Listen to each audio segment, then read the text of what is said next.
It was a revolution the world didn't see coming. An uprising that set off a chain reaction across North Africa and the Middle East.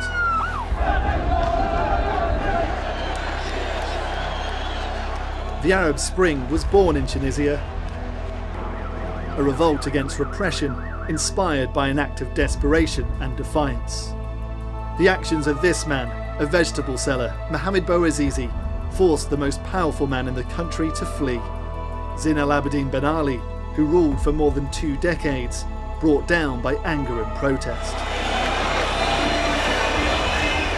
The demands for political change were echoed in other countries. Protests in Egypt, a descent into violence in Libya,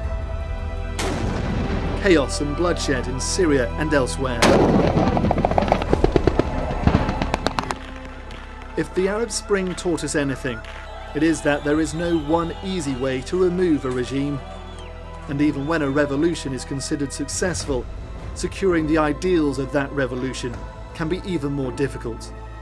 Tunisia is the only success story of the so-called Arab Spring, but at the same time it is in an incredibly unstable region. There are still risks for the revolution not to succeed, that the battle is still long. Actually, I'm afraid we are going back to a police state.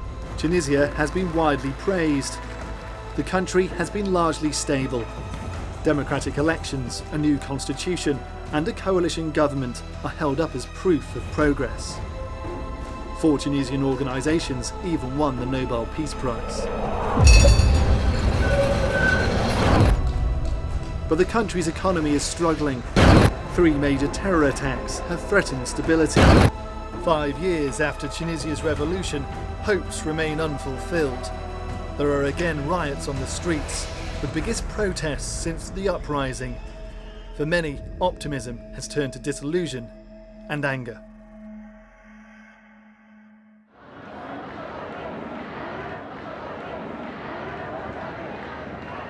Revolution Day. 5 years since the autocrat Zine al-Abidine Ben Ali escaped from the country. These Tunisians are proud of their revolution, a revolution that happened after thousands of people packed the streets of the capital to demand change. Back then, police snipers were ordered to shoot protesters. These days, people queue up to have their pictures taken with Tunisian special forces. It may be a photo op, but as an example of how far this country has come, it's an effective one. The faces, in the eyes of the people, in their smiles, there is lots of optimism and lots of love to continue life in this after dictatorship. Not everyone is satisfied though. Unemployment soared after the revolution. Many people don't trust Tunisia's new democratic leaders. And yet under Ben Ali, a public protest like this, calling for more jobs, would have been unthinkable. بوعزيزي بالبريكية ميت حيطل عليا ندم عليا من البسكونة الثورة حولة وعينها مش عليا شعلها وما عطانيش نتكيف. Tunisians can also now freely broadcast without being afraid. Criticism of the government is now common. The explosion in the number of radio and television companies, a reflection of Tunisia's infant democracy.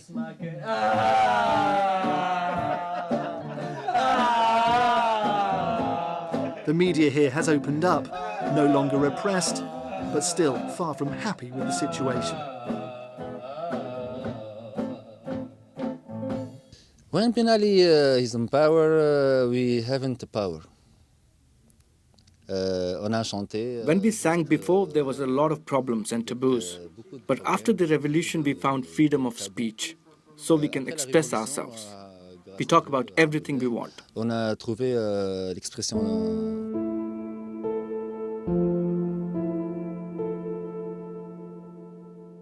For a long time, Tunisians couldn't talk about what they wanted. For most of its independence, the country has had only 2 leaders. President Habib Bourguiba, an autocrat but relative moderate, did a lot to improve women's rights, outlawing polygamy and establishing a minimum age for marriage. But in 1987, with Bourguiba's health failing, his new Prime Minister, Zine El Abidine Ben Ali, seized power. Doctors declared Bourguiba too senile and ill to rule, and Ben Ali took his place in a bloodless coup. Despite pledges for democratic change, the country moved in the opposite direction. In a world of tapped phones and secret police, thousands of dissidents were either jailed or forced into exile. For the next 23 years, Ben Ali would rule alone. Any dissent would be crushed.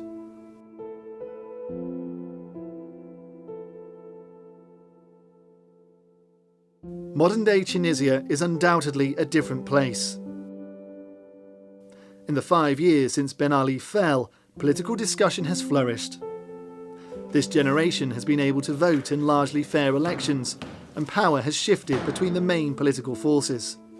A new constitution enshrined women's and religious rights, and a coalition government survives despite increasing parliamentary squabbles.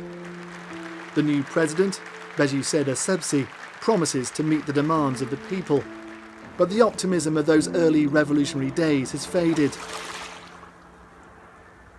High expectations remain unfulfilled.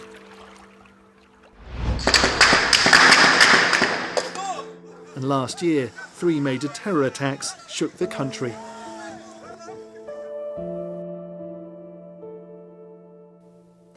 The massacre at Sousse. Holidaymakers gunned down on the shores of the Mediterranean. In June last year, 38 people, mainly British tourists, were shot dead on the beach. The gunman had hidden an assault rifle inside a beach umbrella before opening fire.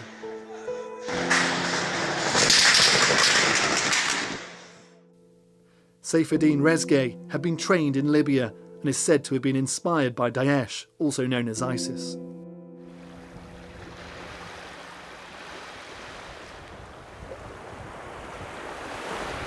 The sense of peace here now is unsettling, knowing the violence that was unleashed that day.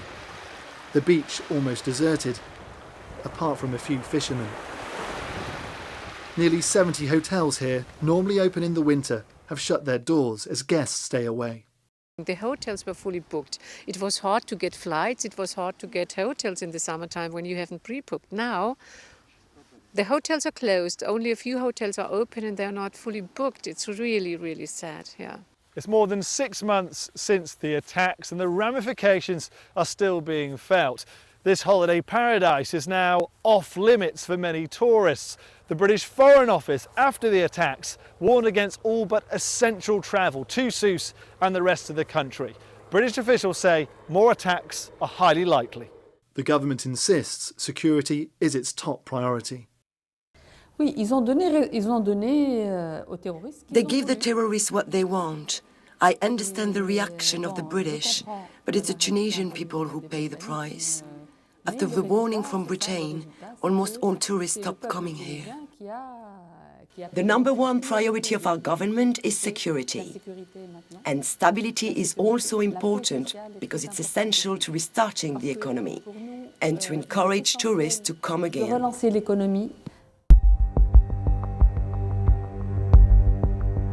Images of terror, of tourists being targeted on holiday, haunt this country. In March last year, gunmen linked to Daesh attacked the Bardo Museum in Tunis and shot dead more than 20 people. Then in November, 12 people were murdered in the heart of the capital. A suicide bomber targeted a bus carrying the Presidential Guard. As people mourned the dead, tighter security measures were brought in. A state of emergency was declared across Tunisia, an overnight curfew imposed in the capital. The state of emergency remains in place. The Tunisian army has sporadically fought with militants in more remote parts of the country, and hundreds of people have been rounded up in anti-terror operations over the last few months. After the revolution, there was a general loosening of control by the state. Radicals, previously in prison, were released, and the wars in Libya and Syria gave militants renewed purpose. Of course, after the revolution, there was almost no security for a first year or two. So there was a problem with Salafism and radical groups. I think that is under control now. But the root causes of radicalization are still there. Poverty, unemployment. When you have young people who are losing hope that they have a future in this country or they can have a dignified life. It's estimated as many as 6,000 Tunisians have joined the Syrian war. In this Daesh propaganda video, the group threatens Tunisia. We are coming at you with car bombs.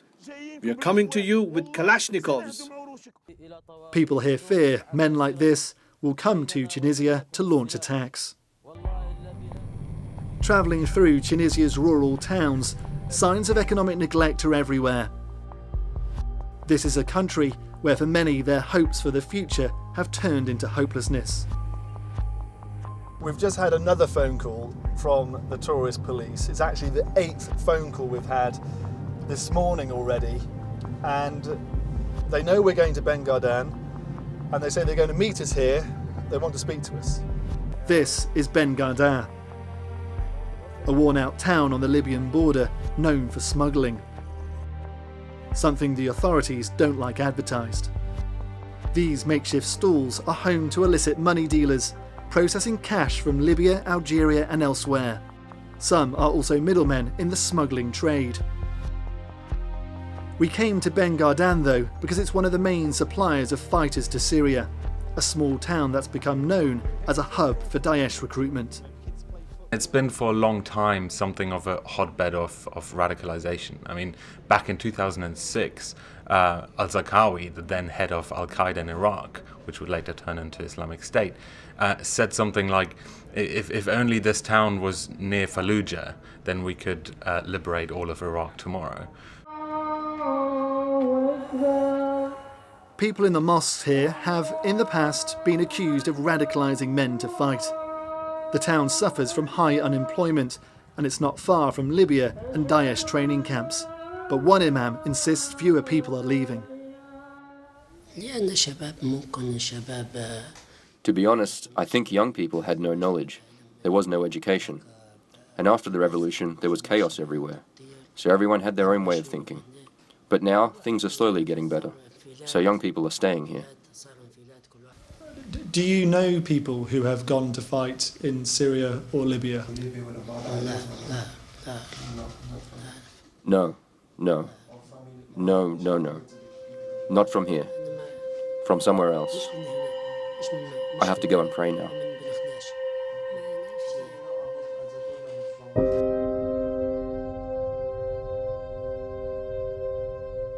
The number of parents losing their children to radicalization continues to grow.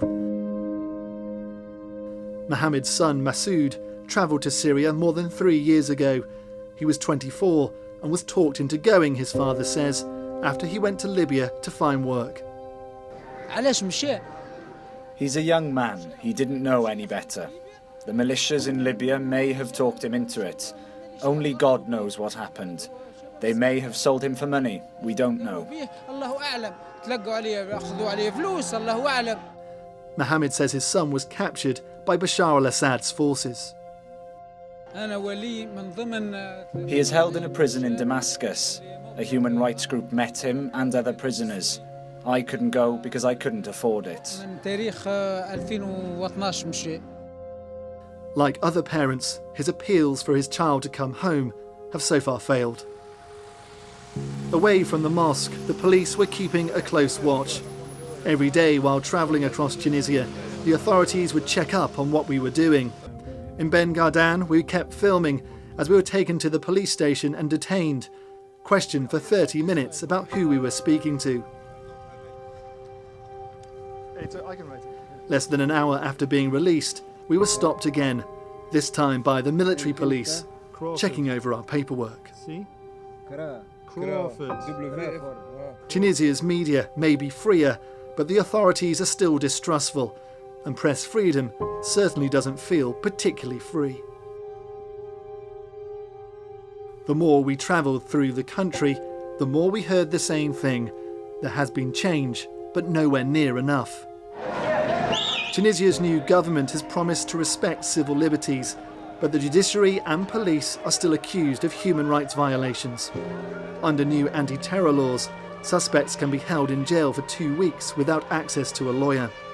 Amnesty International reports that torture and beatings still occur and people continue to die in police custody. The times I've been beaten by the police after the revolution are more numerous than before. The cases of torture and the suspected deaths in custody and police stations rose lately during the last month. We feel that there is a regression. Lina Ben Meheni is a human rights activist who's protested against police brutality. She's also repeatedly been threatened and now, ironically, lives under police protection. There are people who are working seriously to protect the country from terrorism, but there are people who are trying to recover the power they had in the past, using the pretext of the fight against terrorism. When we see what is happening in the Tunisian media today, well, I'm afraid we are going back to a police state. It was never going to be easy to immediately end the brutality of the Ben Ali years. He may have fled, but the systems he cultivated are deeply embedded.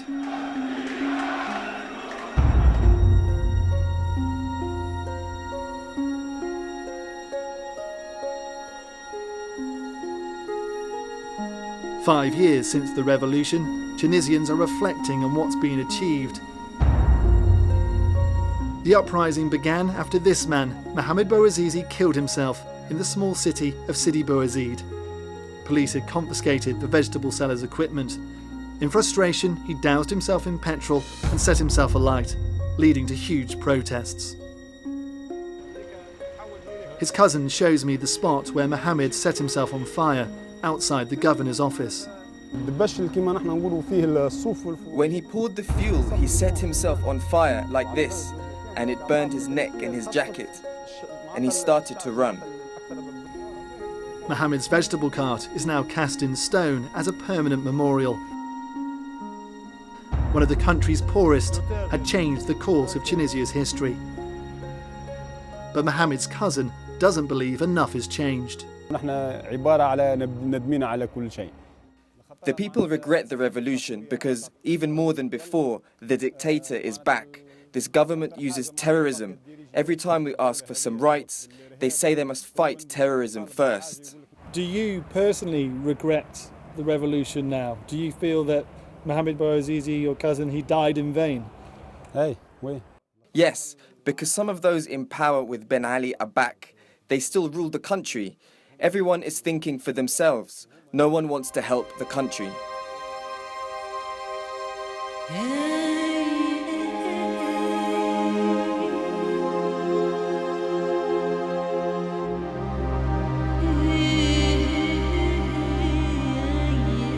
That sense of the country not moving forward is felt most strongly in the countryside.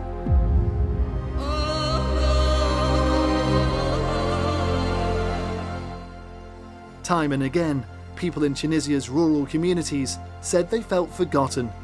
Under Ben Ali, economic policies always benefited a few and excluded the majority. And that economic system hasn't changed much since the revolution. The desert landscape of Matmata has always felt another world away. Perhaps explaining why director George Lucas used some of these traditional Berber dwellings to film some of the Star Wars films. Luke Skywalker's family home was created here in the 1970s, a draw for visitors for decades. It's not doing so well now.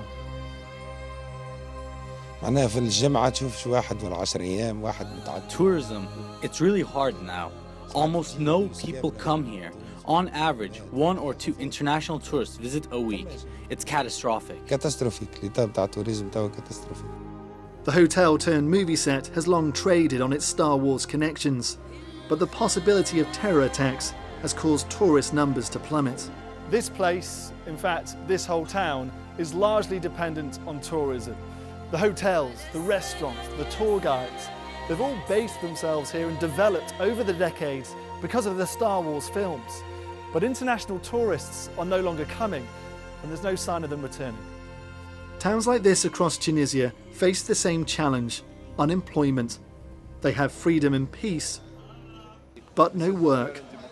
Most of these men are resentful of the revolution and hark back to the days of the dictator. Ben Ali.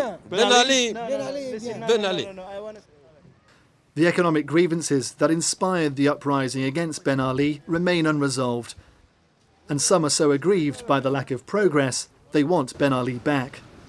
Voilà. Est-ce que c'est? C'est Ben Ali. Look what I've written on the picture. Ben Ali is the president of our poorest people, and he will be forever our president. I ask him why he has the picture. Because he was a good president for all Tunisia. For years, everything worked well. There were tourists, there was everything. And we didn't have any problems. We don't see another president like him. Tunisia's revolution hasn't failed, but it isn't finished either. And until prosperity is shared more evenly, some people will continue to reminisce about the day of the regime.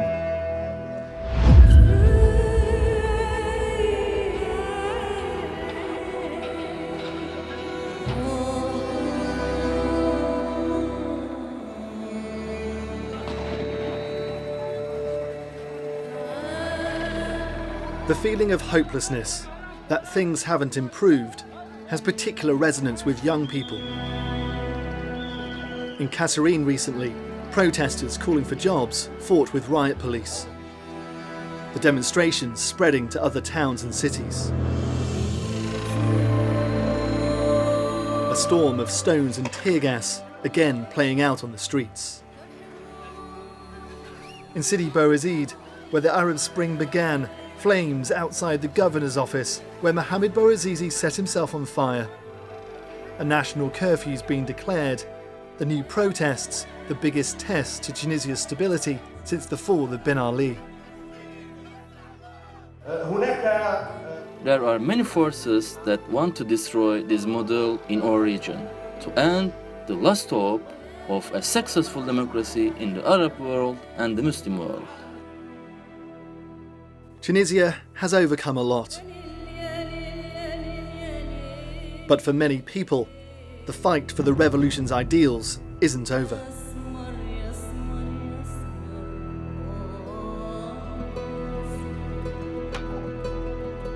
Still, despite its difficulties, there is hope. Hope that the country will develop and become a successful democracy. Many don't count on the future getting any easier. But freedom is a prize they're not going to let go.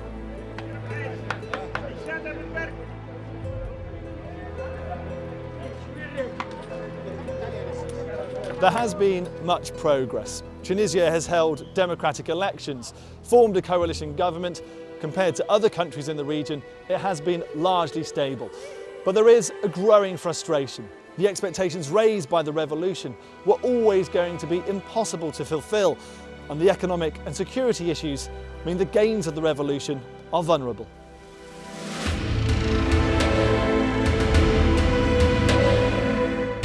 Outrage and the end of fear brought change to Tunisia.